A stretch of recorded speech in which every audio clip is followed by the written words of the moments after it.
can hear you. Okay, thank you.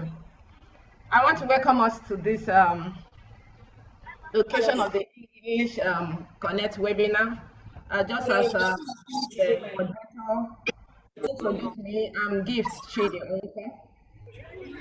I work for Michael Okpara University of Agriculture, Umudike, Abia State, Nigeria. First of all, before I go on, I want to thank the British Council for this opportunity to grant each and every one of us access to this online assemblage of linguists, where we discuss our experiences, our teaching practices, in order to improve our classroom experiences. So today we are going to look at a topic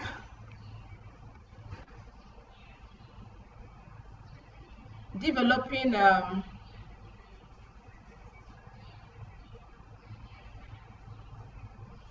basic literacy. Let me share my screen.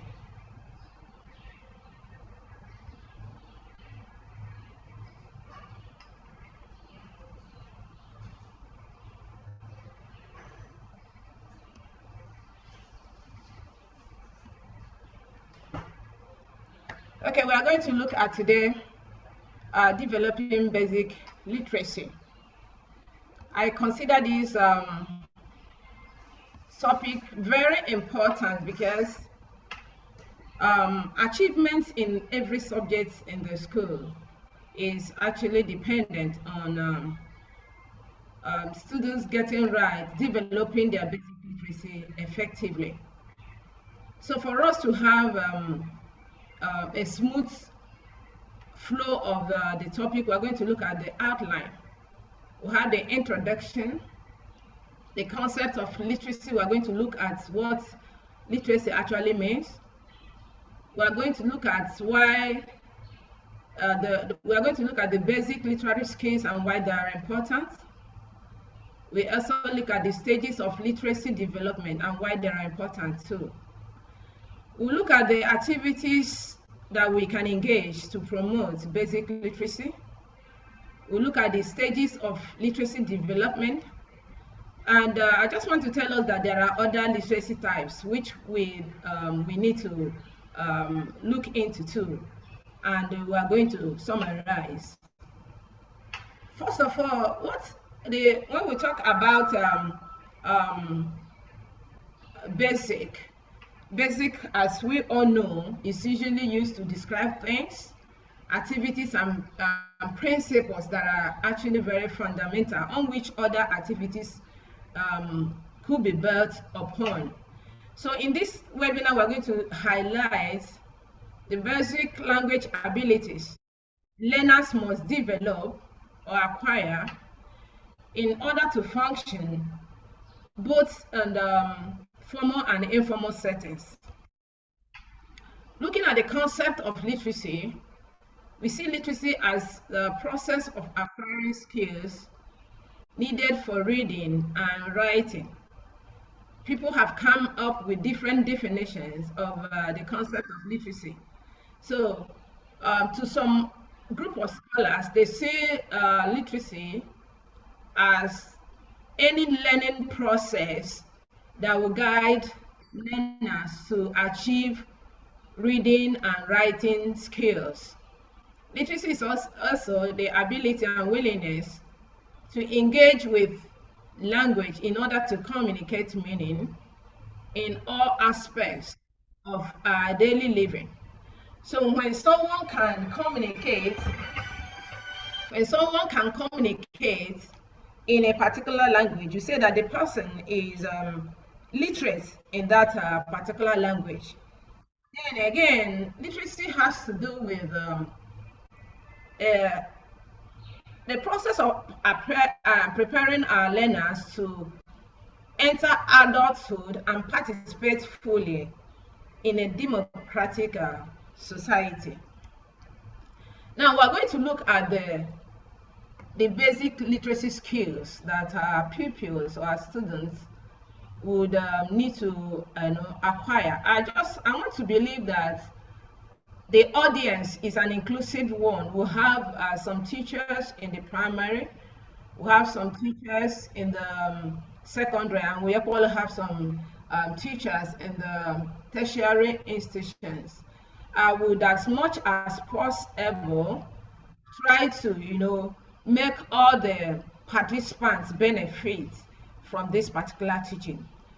So the ability to read, to write, to speak, and to listen is part of the basic literacy skills that we expect our students, to acquire.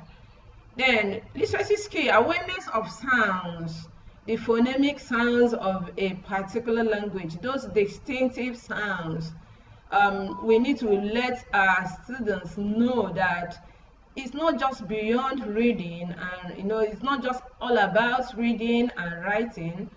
We have to consciously and deliberately let them know that every language they speak, especially since English is a medium of instruction, we need to let them know that this particular language they speak or write, has phonemes. They have phonemic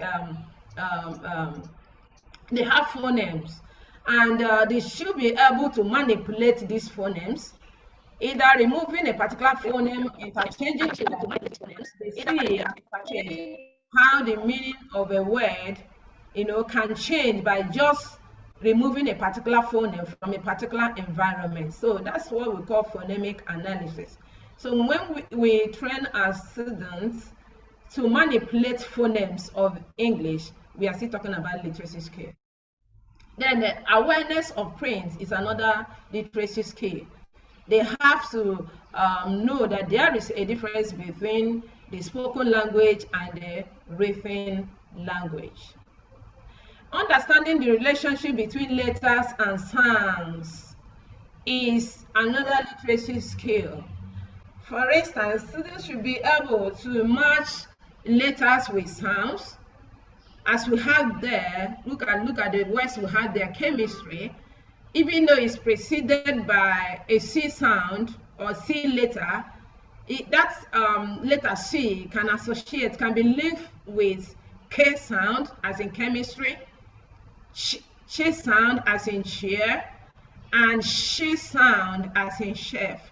So when we are ensuring deliberately that students will be able to match letters with sound, that is a literacy skill too.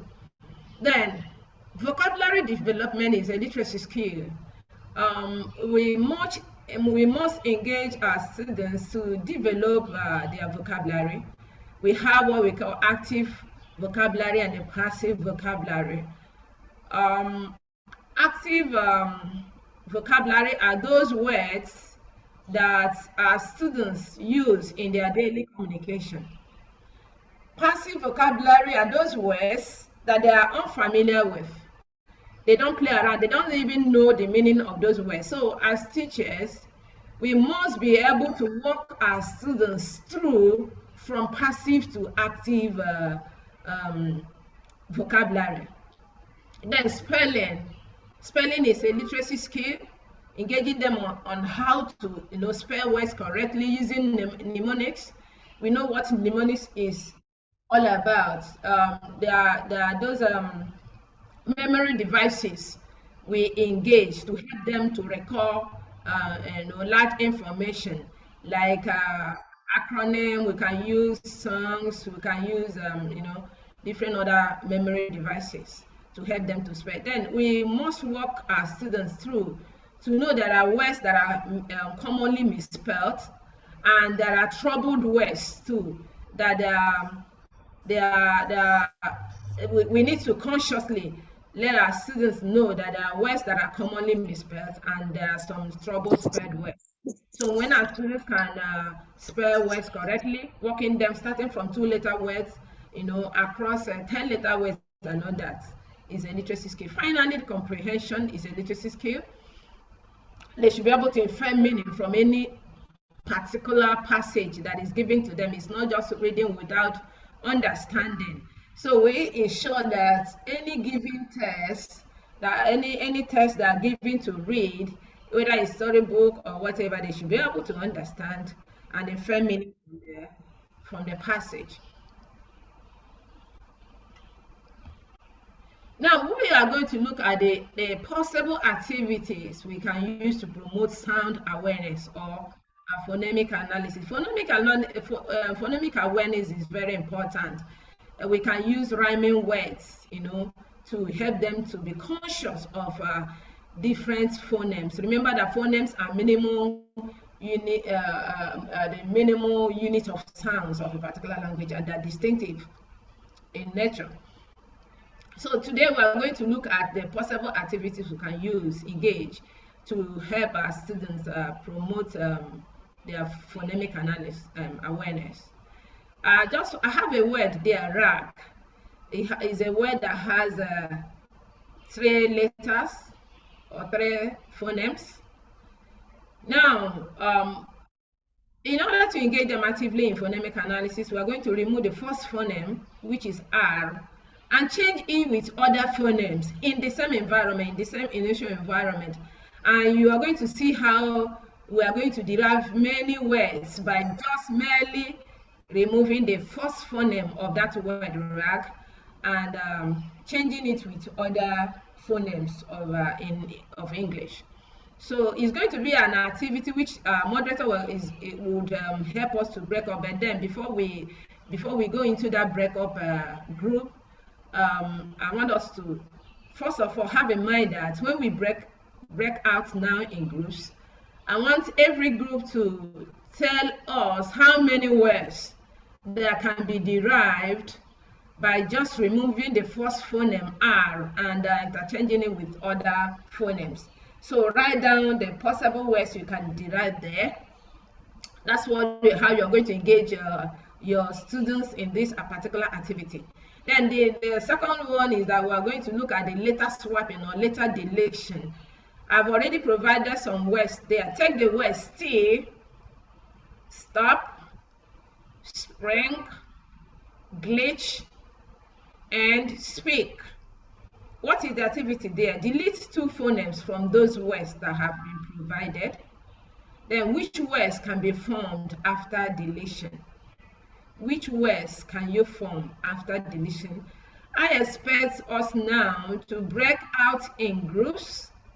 Remember that I expect you from the first activity to remove the first phoneme R, change it with another phoneme, and let's see how many words we can form. Rhyme words we can form from that activity. Write down the words. And when we reconvene, we look at how many words we were able to form by that activity. Then when we come back, we are going to look at the letter swapping.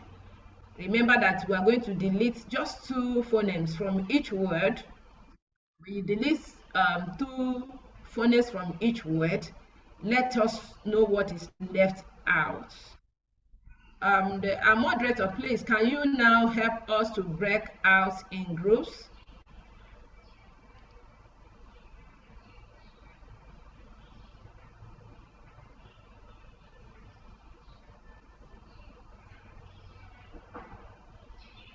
Okay.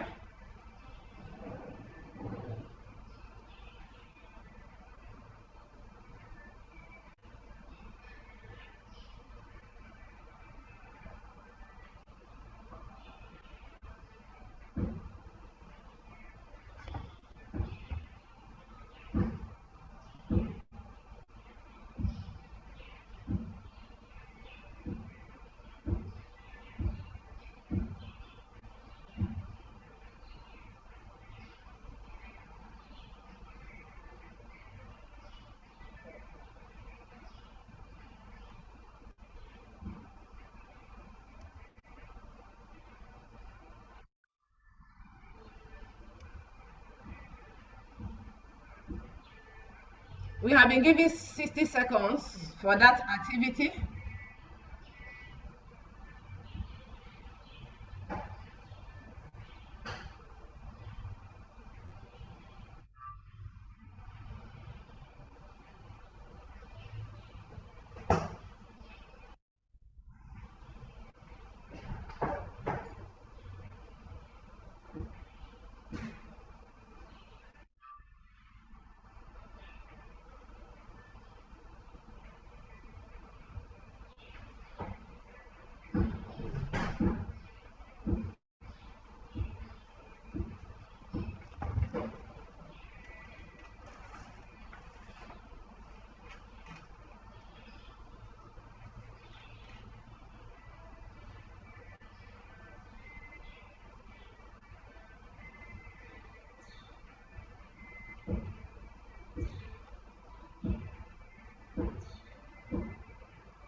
Tag.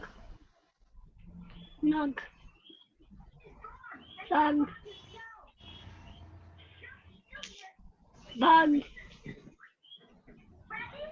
Jug. Big people can be leaning forward to my baby.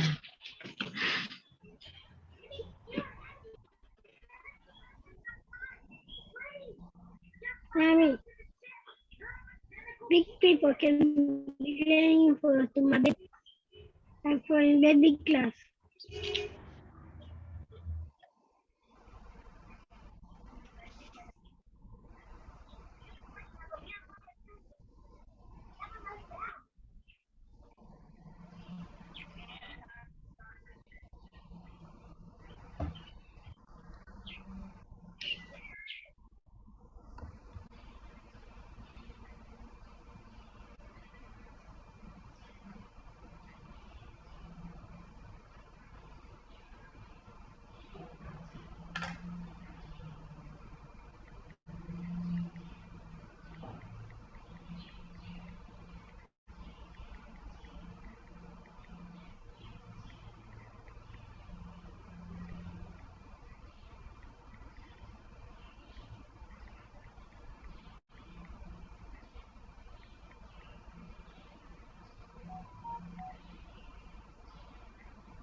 Hello.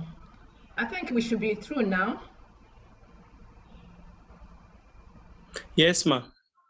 Okay. Okay. Because of our time, I don't know how we can any group leader tell me how many rhyme words you were able to form by that activity? Okay. Group 3. Yeah. Okay, for the first part of the activity, we formed 6 words. 6 words. 6, yes, ma. 6 words, okay. Please, can any other group leader speak? Can we have another group? Let's see how many rhyme words you formed by that activity. Yeah, hello, right. Group 1. Group 1? We got 8 words. Okay, got 8 words. Good. Group 1? Yeah. Okay. Any other group? Yes, group 4. Group 4? Yeah. How many words? We have about 5. 5 words? Yes, from the first one. From the first activity, yeah, that's what I'm asking now. Any other group? Group 7. Group 7? How many words? How many? 13. 1 5? 13.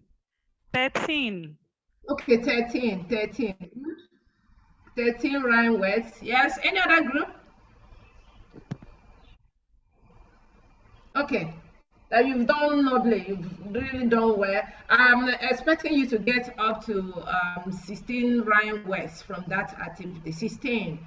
I can go through it. You can get rag, can get bag, can get tag, can get sag, can get gag to prevent from exercising freedom. That's gag. You can get wag to gossip. Can get yak. YAG, YAG, which is synthetic aluminum. You can get fag, you can get hag, you can get lag, you can get dag. A hanging end of something is dag.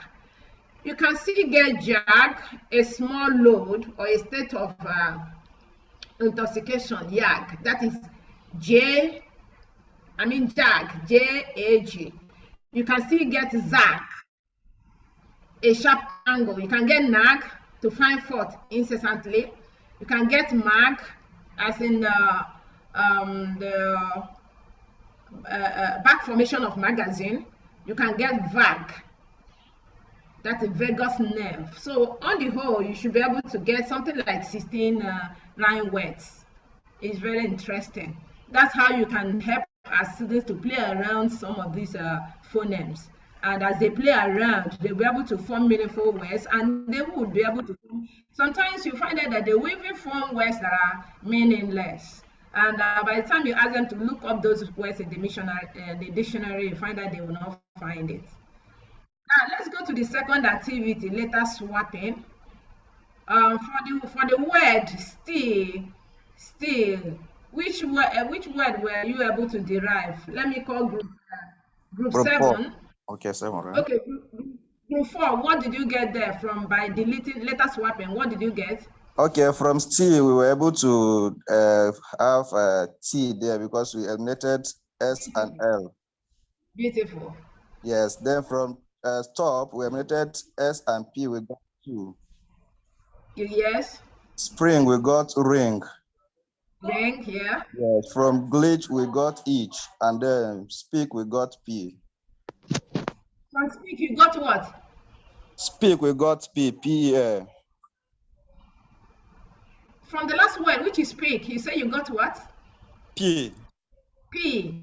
Yeah. Okay, you can still get C from it. When you delete yes. P and K, you get C. Yes. Okay, is there any group that got different words from what group of 4 just listed? Yes, group 7. Group 7. Yeah, group 7. Yeah, from still. Yeah. When you delete T, you have seal. Mm-hmm. When you swap A with E, then T at the back, you have it. Okay, beautiful, beautiful. When you swap L and T, and you bring T to the middle, you have late. So you didn't delete, you only did letter swapping, you didn't do letter deletion? I deleted. If you delete S, you have till. Okay, it's okay. That's very. I'm glad that you have idea of what I'm just trying to to share with you. So it could be very interesting when you practice letter swapping and letter deletion, and that's how to engage our students actively in reading activity or spelling activity and all that. So I'm just very glad that we the whole thing. Then we need to move on now. We need to move on. Now let's look at why literacy skills are important. Why must we teach our students this particular skill? Understanding literacy development in children as an educator is key for helping them master other core skills for their training or for their education. Imagine if you're teaching a student who can write, you're teaching that person integrated science, you're teaching the person something like social studies, the person can't read, they can't understand. You know how frustrating it can be. So when we guide our students to learn how to read and how to write, you know, it makes room for better education. Then it guarantees success in the classroom, both for teachers and for educators. When you are writing something on the board and students can easily read and they can easily comprehend, it makes your teaching very easy. Then it promotes independent learning and encourages consistent academic growth. When they can read, you can easily give them novels to go home and summarize and come back the next day to narrate, or you know, to teach other people. So it promotes independent learning. It improves cognitive ability. It helps them in reasoning well. It helps them in critically evaluating anything anyone says and all that. And teachers are disposed to help children within each stage of their early literacy development. Now, in the next slide, we're going to look at the stages of literacy development. You know the particular age range that a child should be in order to perform a particular activity. So it helps us to, when we understand the stage that our students are supposed to acquire a particular skill, and if they are not able to get mastery of that particular skill, you know there is a problem. It can suggest low development. It can suggest autism and other defects too. So now let's look at the stages of literacy development. We have the emergent literacy, we have alphabetic fluency, we have words and patterns, we have intermediate reading, we have advanced reading. Now, coming to the emergent literacy, that is the first stage of literacy development.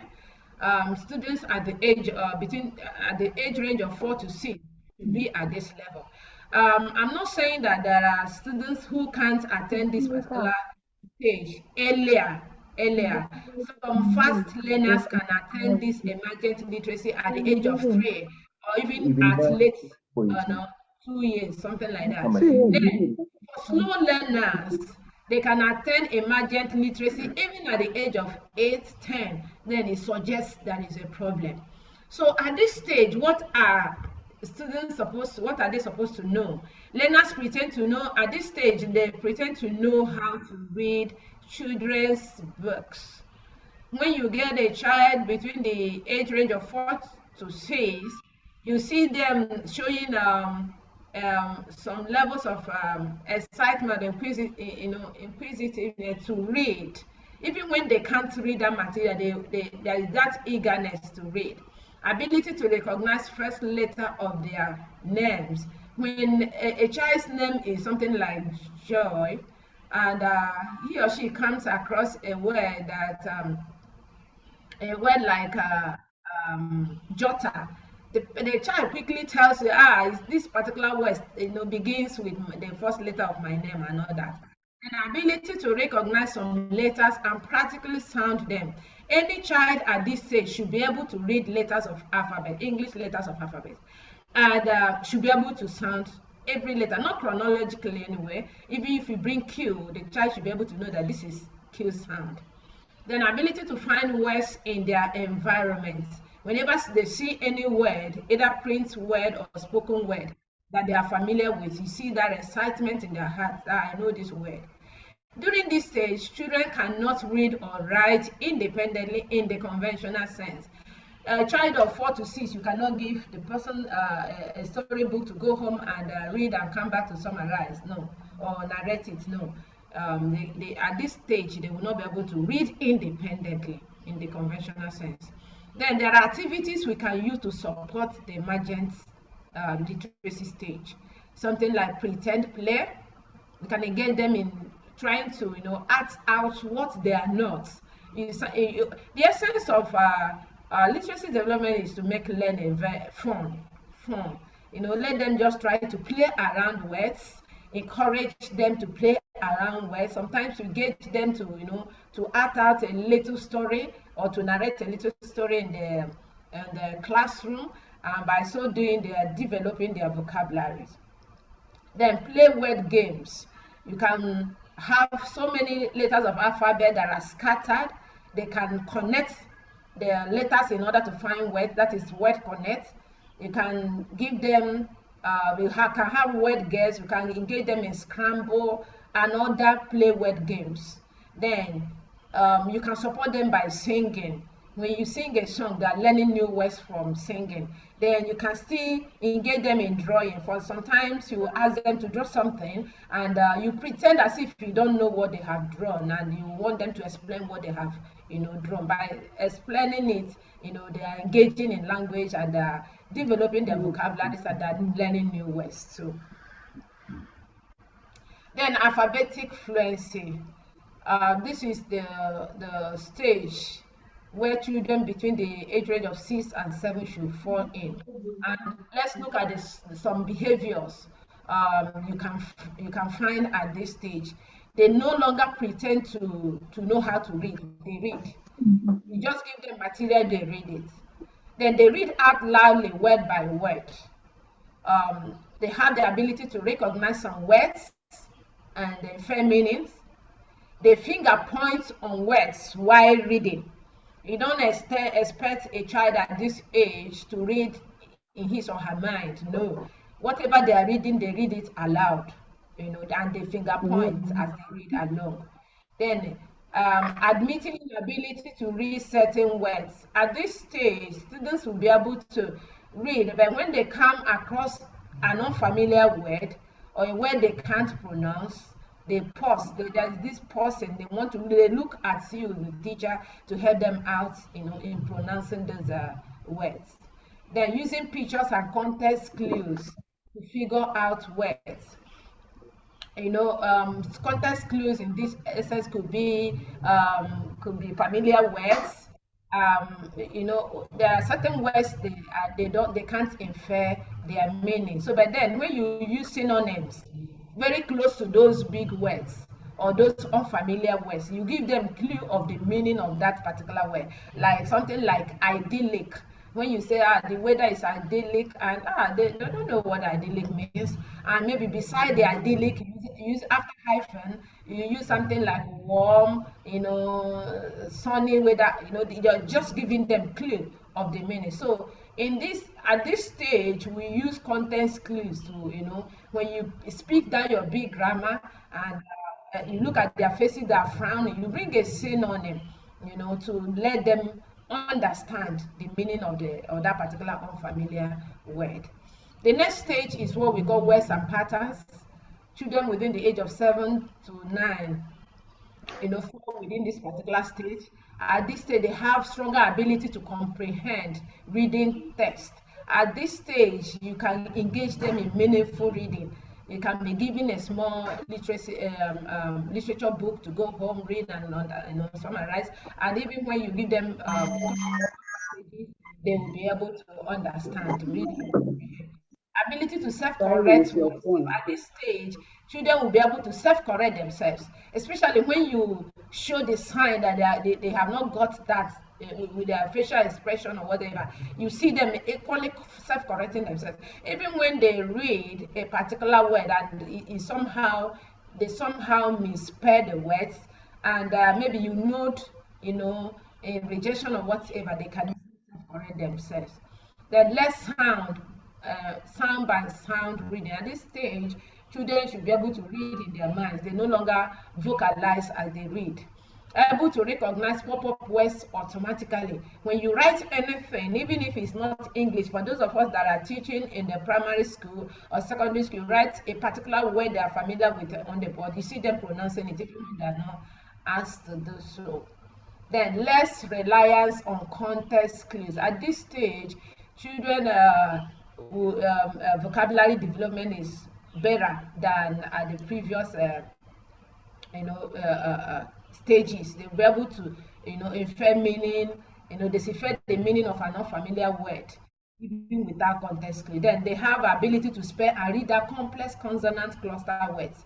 In emergent stage, you don't expect a child at the emergent stage to read out 9-letter words 7-letter words, especially if the words contain consonant cluster. But at the word and pattern stage, they'll be able to read out every complex word. Even they may not actually know the meaning of those words anyway. Then we have the intermediate stage. This is the stage where children between the age range of 9 to 11, actually, fall. They read to learn new words and write for multiple purposes. At this stage, you can engage them in meaningful writing by giving them prompts, and they now begin to appreciate the need to read, because they know that when they read, they learn new words. And when they read, they will be able to, engage actively in narrative. So at this stage, you begin to see interest. They begin to show interest in reading, because when they read, they learn new things. And then at this stage too, they develop independent reading. You can, at this stage, give them storybooks to go home, read, and come back to class the next day to narrate. You can independently engage them now at this stage. They have the ability to read longer materials with little difficulty. At prior stages, they will not be able to read longer material, more than a page or half a page. But now at this stage, they can read a whole book. They are interested in learning and developing new vocabulary. That is the one of the features of this stage. Then they have desire to explore new concepts from different perspectives. When you give them a book, a literature book to go home and read, and you bring them up in the class the next day to narrate, you see them narrating the same and giving you narratives from different perspectives, because they have a wider understanding of text, especially print text. After that, we have the advanced stage. People within the 11 to 14 years fall within this stage. They have desire to read different types of reading material. It's not only literature books. You can give them agric books. You can give them history books. You can give them science books, and you'll be sure that they will be able to read it. They have better understanding of the meaning of words. They can decipher meaning of words without our guide, without context clues and all that.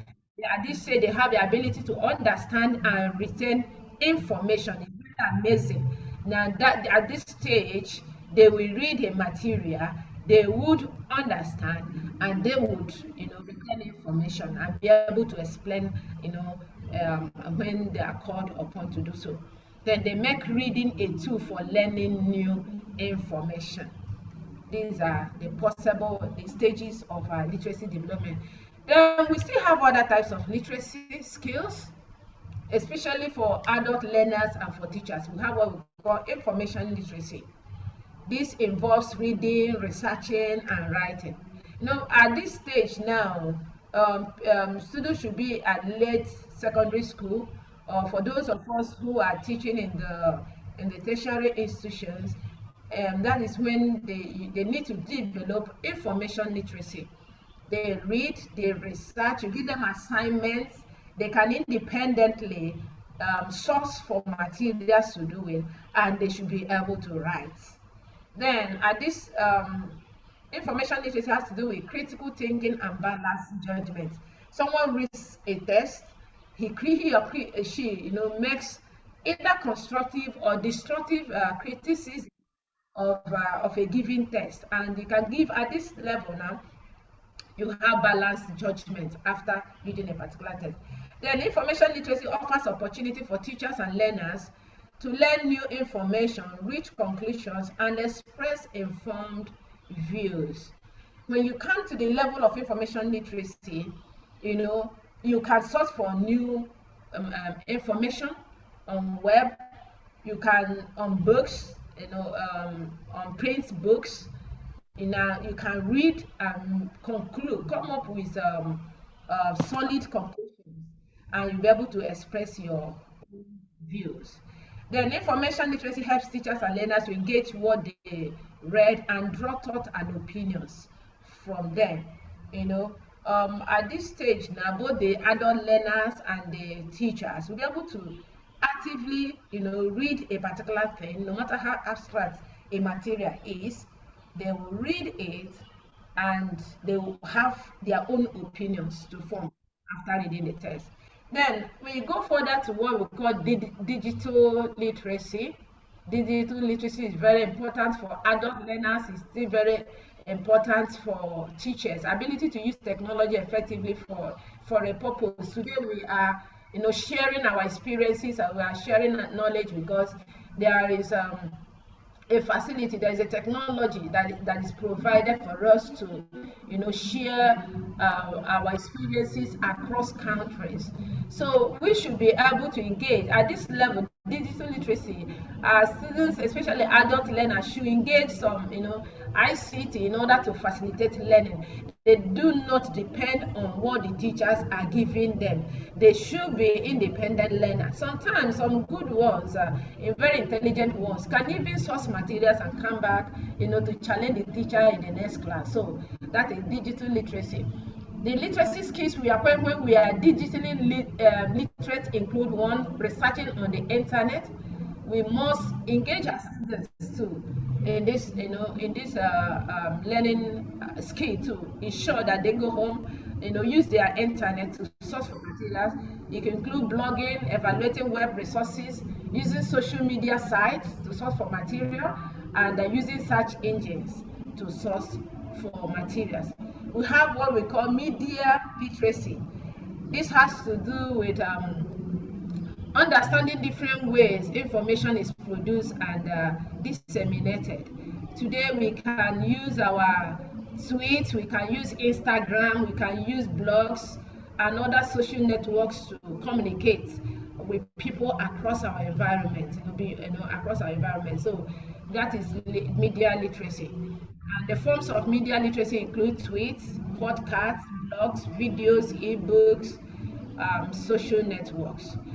Without literacy skill, children will not be able to compete favorably with their peers and function properly in the society. I said at the beginning of this webinar presentation that English teachers are foundation teachers. For a child to succeed in, say, chemistry, to succeed in biology, to succeed in other subjects, we have to prepare them as English teachers to be able to read and to be able to write. So we are very important when it comes to children development. When we come to in the education system, we are strong key holders, stakeholders. I mean, we have big function to play. Without the English teacher teaching the child how to read, how to write, how to listen effectively, how to communicate effectively, the person's achievements in other areas will not be maximally felt. Then teachers must nourish these skills and help students to become fully literate adults. We have to guide them. We start them at the emergent stage and we walk them through advanced stage where they can be independent learners. And there is no limit to literacy development. All we need to do is to appreciate that these children or these students need our help, and we have to make reading, we have to make writing fun for them at the beginning stage. We find out that these days, especially those who are teaching in the tertiary institutions, we find out that our children are not good readers, they are not good writers. Just give them small assignment to do, they are already afraid because the homework, the foundation work was not properly done. And so literacy development is the scaffold on which other learning abilities can develop. Thank you so much for listening, and I want to appreciate everyone that participated in this webinar. I want to appreciate you for being there, to share in this little knowledge. The moderator. Thank you. Thank you so much, Gift. If anybody has any questions for Gift, we are opening the question and answer session now. Depending on the number of questions, then this should be 10 or 15 minutes. So I can see a hand up already. So Sabi has a hand up. So please go ahead, ask your question. Good morning. Good morning. Yes, good morning, sir. Yeah, Hello, so we can hear you. Go okay. ahead. So thank you very much for the presenter, for all the inputs we have got. It is very interesting. So my question is to know if it is not a good idea to develop digital literacy at the beginning stage. I mean, with primary school students. Okay. Okay, thank you so much. Is actually at the stage we are right now, with the level of technology, is very important to engage them with online tools. Sure, it's very important for us to engage them. Now it helps them to be independent learners. But then the basics must be, before you start exposing them to ICT, before you start engaging them with digital literacy, let the basics first be taught. So when you teach them the basics, writing, they will not learn writing digital, even though there are some websites that can help them. But as teachers, I advise that we engage them digitally early, but we shouldn't push out our responsibility to digital learning. So we should do our own traditional face-to-face teaching, and subsequently, or you can add teaching and learning by introducing them to ICT. Yes, I agree with you. We need to engage them early with this digital tool to help them to learn faster. All right, thank you very much for the answer. I can see a hand, but I don't know the name. Galaxy Tab A. You have a hand up. Please go ahead, ask your question. Good morning. Yes, yeah, this is Daz. Good morning, how are you? I'm good, thanks. Go ahead, continue. Go ahead. Yeah, we are calling from Zambia, Mfue, Eastern Province. Hello? Please go ahead, ask your question. Yes, the question is based. Yes, the question is based on those kids whereby you tried all the means on teaching them how to read, but there isn't any progress in them. How do you handle those kids, or how do you help them? Thank you. Okay. Thank you so much. First of all, you have to understand if they have developmental problems. Some of them may have developmental issues, autistic, low developers and all that. If you ascertain that they don't have any developmental illness, you have to start from the scratch.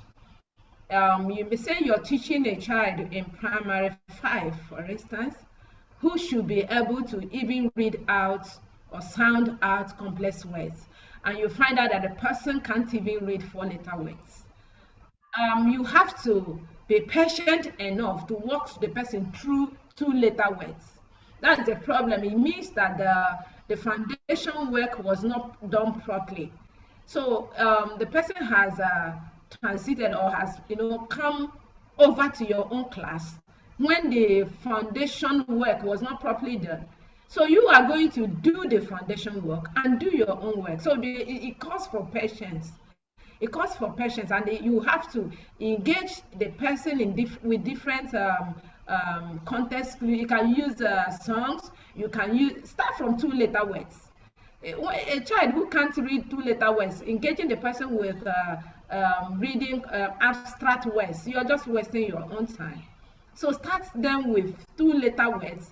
That's what we call Queen Primer. All those tests that help to teach students how to read. They call them Queen Primer. They start at a letter word, 2-letter words, 3-letter words, and others. So you can just give them, and you can add reward, reinforce the child. When he or she is able to get something, reinforce him or her. Even at the level he or she is, she's supposed to have passed that stage, but you're taking time now to go down in order for you to walk him or her through. So you have to adopt all measures. You have to adopt all measures. You have to be very, very patient with them. Start from the scratch. Don't assume that they have acquired it, they have the mastery. No, they don't have. So you are now forced to go back to the basics to teach them. So you just have to help them. You can't just abandon them or ignore them that they can't just read. No, you remember that reading is basic to further learning. It's basic to further academic achievements. So when they can't read, they can do well in other subjects. Thank you. We have a hand up from Iyabo Akintola in Nigeria. So would you go ahead and ask a question?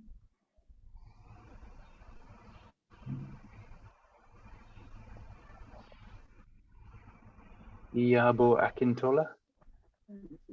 Yes, I'm on now. Okay. I want to ask the presenter about using digital literacy in remote places, considering some of the issues we have here in Africa, especially that of power and sometimes even fund. There may be some inhibition to introducing a digital literacy to our students, considering some of remote places we may have here in Africa. And what do you suggest we can do in such situations where somebody is teaching in remote places, where there's lack of funds for parents, even the little provision on the part of the government towards that? What do you suggest a teacher can do to help students at least to know that there's something like digital literacy? Thank you. Okay. I know it's really a big challenge. Teaching English in low-resource environments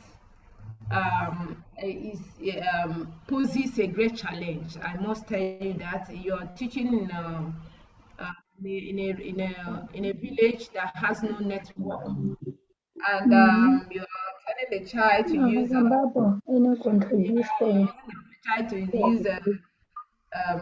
all these online tools. It's not just going to be possible. It's not just going to be possible. But then I remember in January when we taught how to teach English in low resource environments. We said that improvisation is the key to succeeding in such environments where you don't have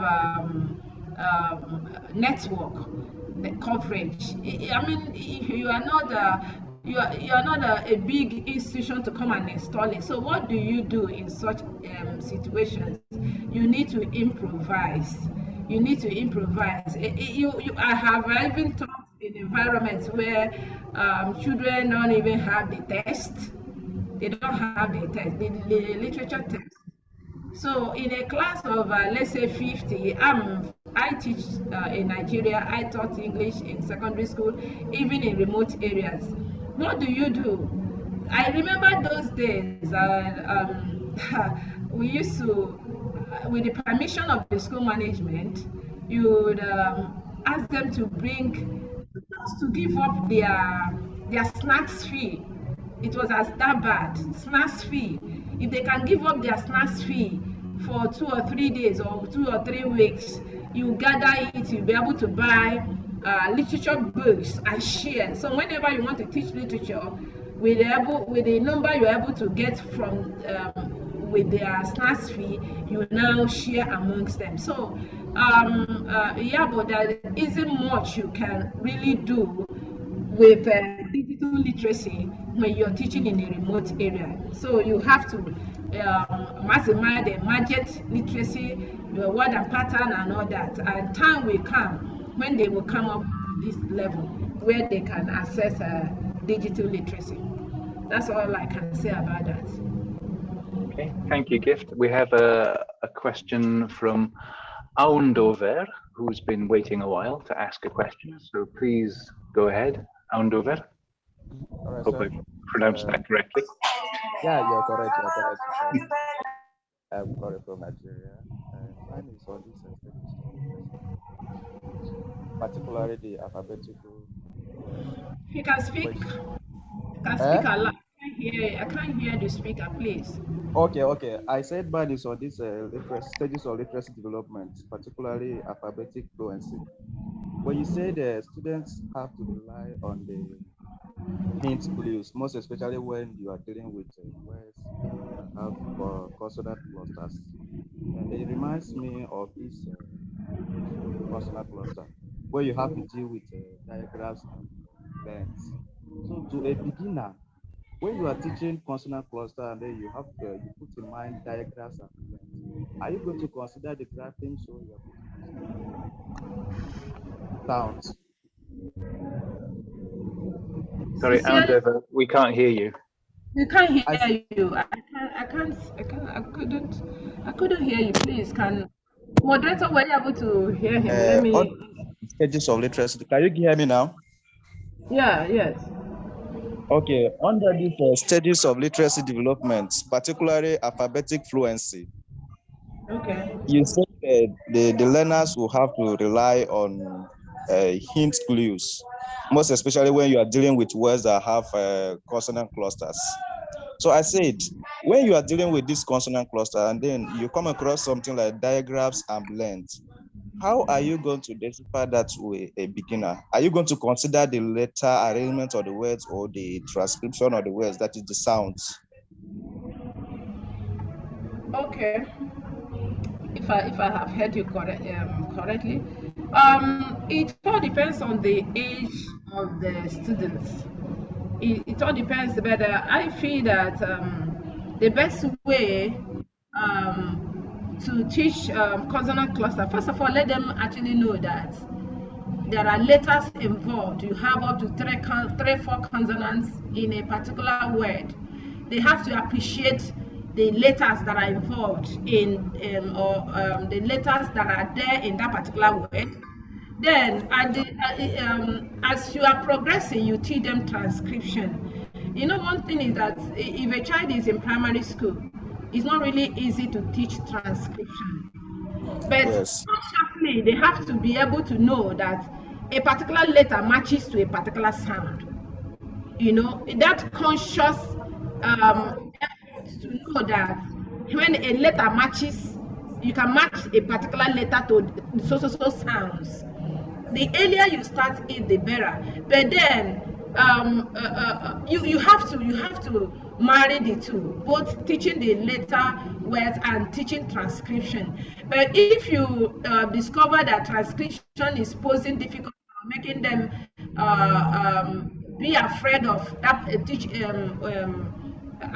teaching them this alphabet and words, you have to use the one that can, that they can consider fun first of all. Why our students get afraid of, become afraid of certain topics we handle is the way we handle it. If we make the topic, a particular topic, abstract from the beginning, they will be afraid of it, and it's going to impede their understanding. So whatever measure you're going to use to make sure that that particular topic is fun, it sounds fun to them. If later, introducing them to later, we make it fun to them. Start there and gradually you move on to transcription. But if you're handling smart students that can marry the two, look at the letter words and look at the, I don't think it's bad. But whatever that works, my own class may be different. So you look at the level of understanding of your students Then you now know how to introduce a particular topic to make it fun to them. Okay, thank you very much. The next question from Sabi Gbinsa Oru Zime. Good morning again. Thank you. Good morning. Good morning. Go on. Yeah. Okay. So I have 2 more questions. Okay. So the first one, we know that it is often challenging for teachers to teach students with special education needs. So what advice or recommendation will you make to teachers who want to engage such students, such special students in literacy skills? This is my first question. Okay. Can I move to the second? Oh, yes, yes. Okay, so the second is related to the different stages of literacy development. I would like to know if those stages are only connected to learner's age. The reason why I put this question is to know, for example, if an adult who has never set foot to school, if he wants to start learning, will he necessarily go through each of the different stages? Okay. Thank you so much. all. Let me. Welcome. Thank you. Let me look at those students with special needs. First of all, when you identify a child with special needs, I feel that people trend in this area. There are people trained in special education needs, and in my own country here, we have special for schools for them. You know, different classes for them. We don't easily mix them up, because if you mix up a child with a special need with a normal child, you are actually cheating on that particular child. So I have come across people with special education, and you find out that because you're not trained in that area, you will not be very effective in handling them. But I bet you that if as a child is handled by people trained in this area, they will be able to walk them through. Now, coming to the adult learners, adult learners will not go through emergent stage, words and alphabet pattern and all that. They will not go through that. Just as the topic suggests, we say basic. There is a basic way of walking students through. But assuming you are teaching a student in the university writing, as we usually writing skills, business English and all that, they don't need to go through emergent, but then you have to give them prompts. There are prompts that will guide them to, writing effectively. If you just give an adult learner an assignment to go and write on the causes of corruption in your country, and you expect them to just come out with a very wonderful script, it's not going to be possible. So for every topic you're engaging them, especially in writing or reading, maybe you just throw something in material, an abstract material for them to just go and read. No, you have to walk them through. You have to appreciate the fact that they are still beginners at particular advanced stage of writing. So you have to still guide them by giving them prompts. You have to help them brainstorm on a particular topic before you engage them into active writing. But I don't expect a teacher in the tertiary institution to start at the emergent level of learning or reading or writing. No, I don't expect that. But you have to engage them in clues, in prompts that will help them to be effective writers or good readers too. Okay, thank you very much. The next question thank you. From Gilbert Mokola, or Gilbert Mokola. Good morning. My question is based on comprehension. I heard you spoke about comprehension. How do you help learners who are having challenges to comprehend what they are reading? For example, you give them a passage, they read the passage, and then you give them questions based on the passage, and they're struggling to answer those questions. How do you help them? What strategies can you employ to improve that? Thank you. Okay. We don't have a particular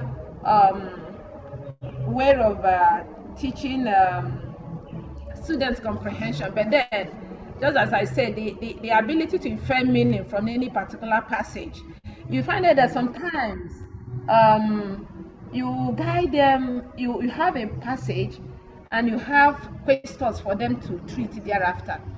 It's advisable you tell them to read the questions. Have in mind what the examiner wants them to bring out from the passage.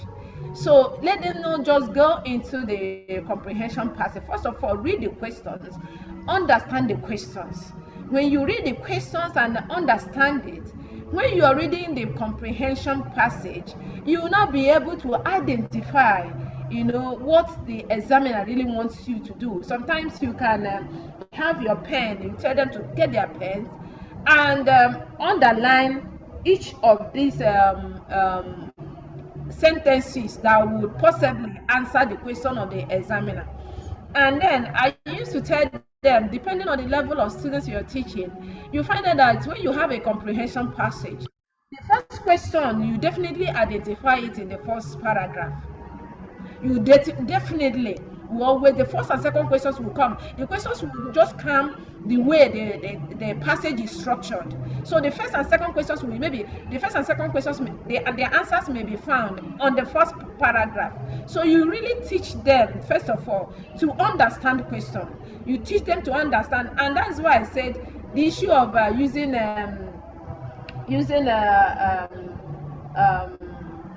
what did I call it? The issue of using mnemonics, context clues.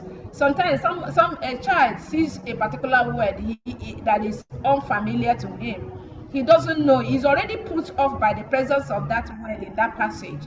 But when you have a synonym close to that word that will give the child a clue to understand the meaning of the previous word, it helps them.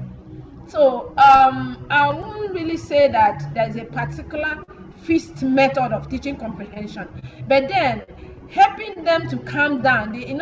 Sometimes it's a comprehension anxiety. It's a communication anxiety that affects their comprehension. They see a passage, they're already afraid. Know that they have not even read the text. They're already afraid, they're already put off. So you have to calm them down, tell them that relax, this is a simple, of course every passage is structured based on their levels. You don't expect you cannot give a comprehension passage meant for those in tertiary institutions. You cannot administer the same comprehension passage to those in primary school. So those passages are structured based on their own level of understanding. So you have to calm them down to really know that this passage is very simple. The questions are just there, just identify them. And sometimes you help them. First of all, you read the question. Have you understood the question? They say yes. Okay, now let's go into the passage. Remember that the first question, the answer is likely to be in the first paragraph. You guide them to identify it. So subsequently, they will now be able to, they will now be able to infer meaning from, or decipher meaning from the particular passage they are reading. I think the explanation has somehow answered your question. Yes, please. Thank you. Okay, great. The next question is from Khaled Abdallah Adam. Please go ahead. Good morning. Good morning. I'm calling from Rwanda, so I have two questions. First of all, thank you for having me. Thank you. So my first question is, what are the basic strategies for developing literacy?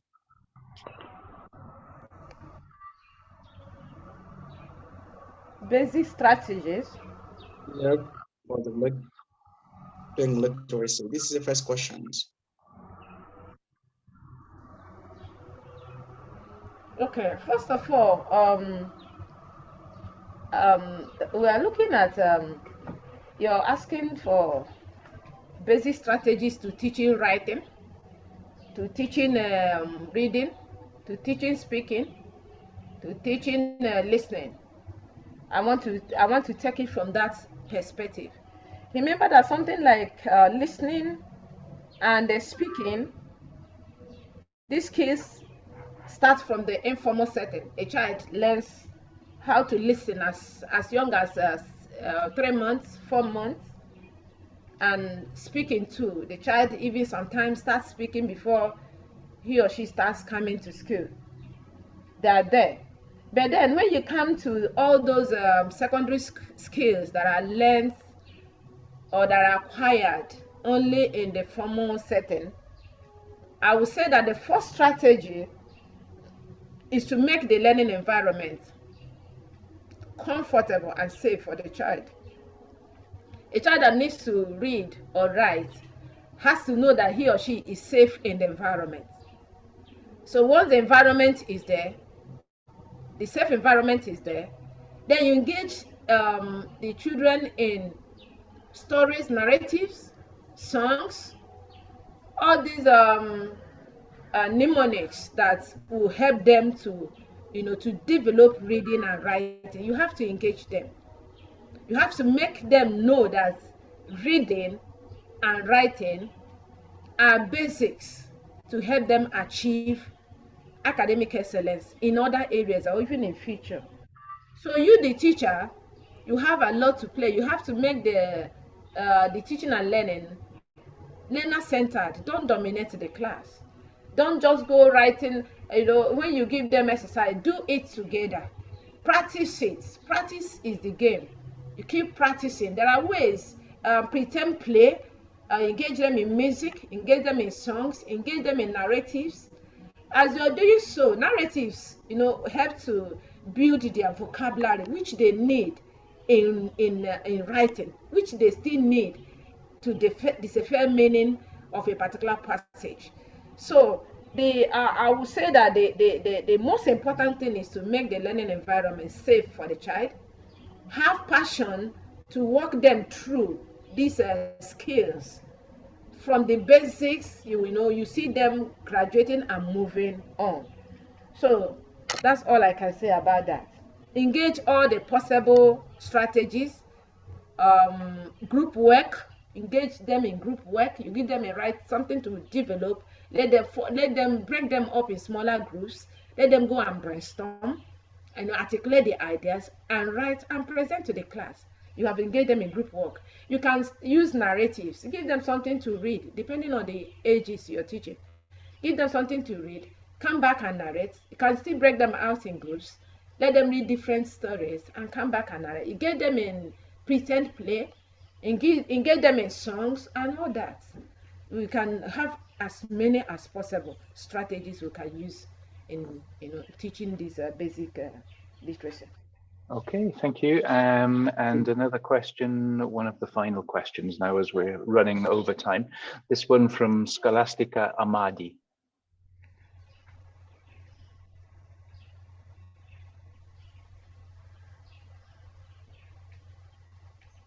Hello. Hello, Scholastica Amadi on. Hello. Hello, I can hear you. Yeah, go ahead, please ask your question. Okay, thank you. Your presentation was quite beautiful. Thank you for that. Please, I actually want to know how a teacher can help in Nigeria, I'm from Nigeria, a basic 3 pupil who can speak very well, use some words very well. But when those words occur in a text and it is given to the pupil to read, the pupil cannot read out those words. But when the pupil hears the word, he understands the meaning, can respond. If you ask a question, for instance, that has to do with a word like doll, the pupil will be able to identify and say, oh, the answer is dull. But when seen on text, that pupil cannot read it out.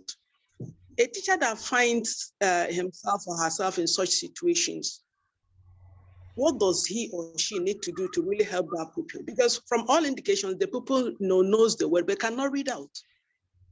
Thank you. That's my question. Thank you so much, Scholar. That is the problem of print awareness. Print awareness. You know, this child was developed phonemic awareness, maybe well, but the print awareness was not really exposed to him or her. And you see some people, even at the adults, they are very good speakers. But when it comes to articulating the ideas in print, it becomes a problem.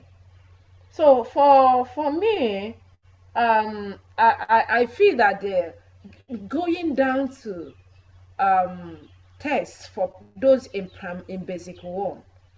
Remember that this child is already in basic 3. He has lost out some things in print awareness. So engaging him with a basic 3 literary test will not really solve the problem. So if possible, you can engage them with basic 1 test. I feel that that's at the stage where the child is, he'll be able to read basic 1 test, and you walk him through until he begins to appreciate reading or print work. He has to appreciate. You have to walk him through the level of appreciating print work, and you have to engaging him with a material at the level where he or she is going to pose difficult. So you have to bring the person down. Sometimes it may take extra time from you. You have some tests for basic 1. From time to time, you give the child this particular work to read for you. As they are appreciating in basic 1 literary test, they will begin to appreciate the basic 2. And before you know it, they have developed mastery in print awareness. That's just the problem.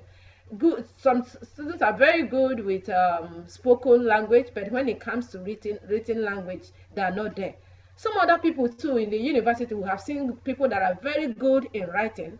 They can construct meaningful, speeches in writing, but engage them in speaking, they are nowhere to be found. So sometimes students are not holistically, complete. They can perform in a particular area.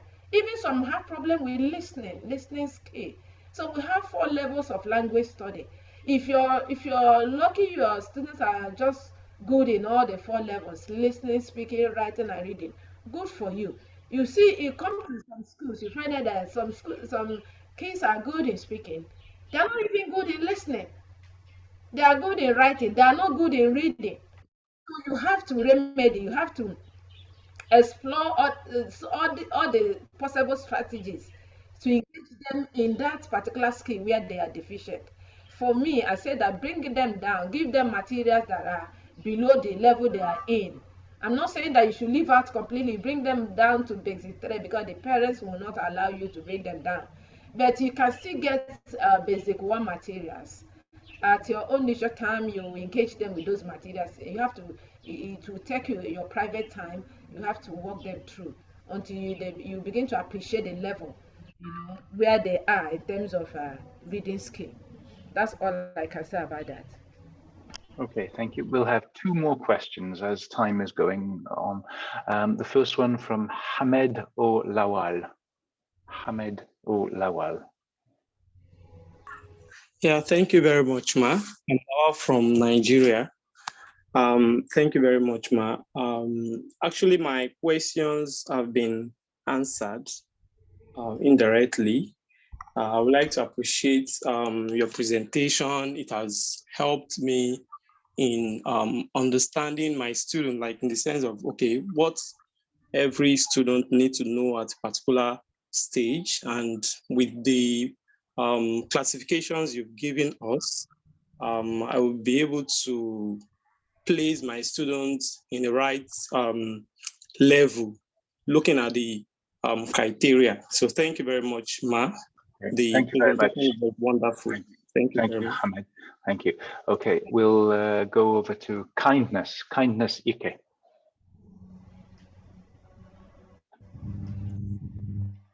Hello, good morning. Good morning.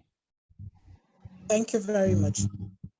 Please, I have two questions. The first one is, what extra thing can one do to assist students with special needs in learning literacy skills? I'm asking this question because I teach in a secondary school here in Nigeria, but sometimes I come across students who are supposed to be in special schools, but because of stigmatization, the parents refuse to take them to such schools. And when you meet them in the secondary school, they can speak sometimes, but they cannot even write nor pronounce the two-letter words. What extra thing can one do to help these ones? That's the first one. Then the second, sometimes teachers tend to produce the vowel sounds differently, especially the pure vowels and diphthongs, which leads to confusions among students. What can be done to correct these errors on the part of the teachers so that there can be a uniformity when we teach the sounds? Thank you very much. Okay. This question is coming up again. How you can do to help students with special needs? Just as I answered in the previous to the previous person that asked this question, sincerely, I'm not trained for special needs candidate students, and I don't actually. I will not be able to give you an accurate answer on how to help children with special needs. Actually, in developed countries, these students are supposed to be in special classes, handled by specialists. But in Africa, you see them being mixed up, just as you said, because of stigmatization, they are mixed up with normal children, which is not really going to help the students anyway. It's not going to. It doesn't help the students concerned, and it doesn't even help the parents. Um, um, Sincerely, I would. I don't know. I would say that let's see other strategies we have mentioned here. Pretend play, stories, and using context clues, using going down beyond their level too, even to help them come up. But I can't just give you an expert answer to this particular question. Now, coming to your second question about how you can bring uniformity in phonics, the answer is training. The answer is training. We know that there are some schools who don't even send their teachers for training for anything. They don't even engage specialists in training their students. They just teach whatever they like, whatever they're able to, whatever the teachers got during the period of their training. No conscious professional development, nothing. So you can't in that kind of setting you will not see uniformity.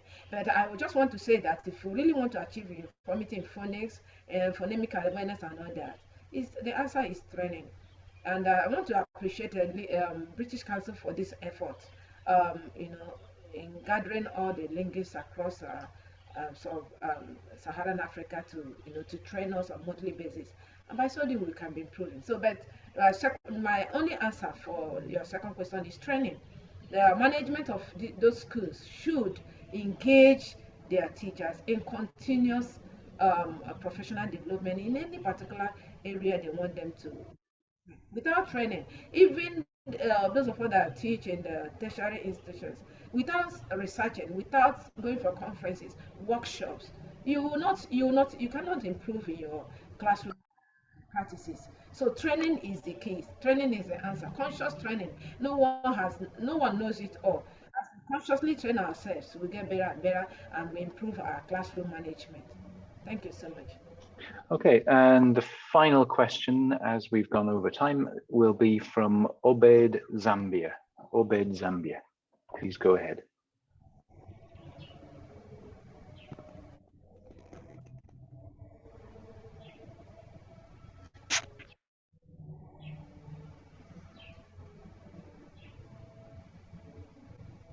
It's Obed there. I can't hear him.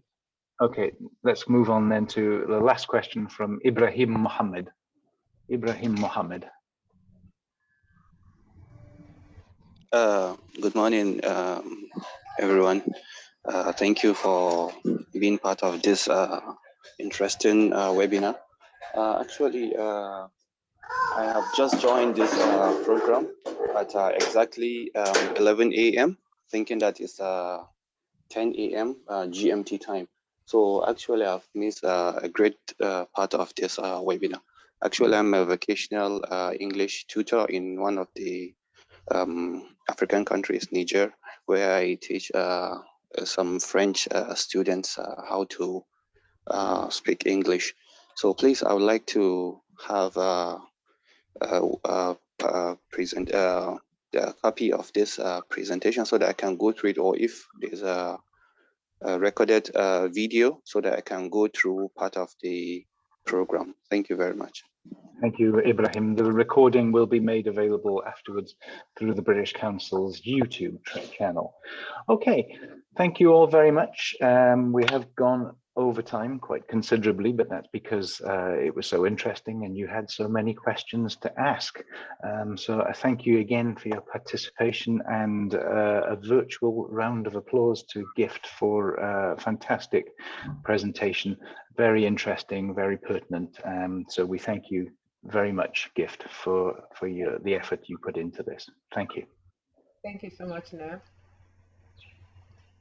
Thank you for all the participants. Yeah, thank you, everybody. I'm going to close the meeting now. Again, the recording will be available on British Council's YouTube channel. Okay, so thank you all very much. And once more, thank you to Gift. Thank you. When the next meeting is going to be? Say it again. When the next meeting is going to be? Okay, that should be now. I help us to answer that question. I think next month. This is supposed to be a monthly program, and we need to reconvene here by May ending. Anyway, I don't want to answer for May.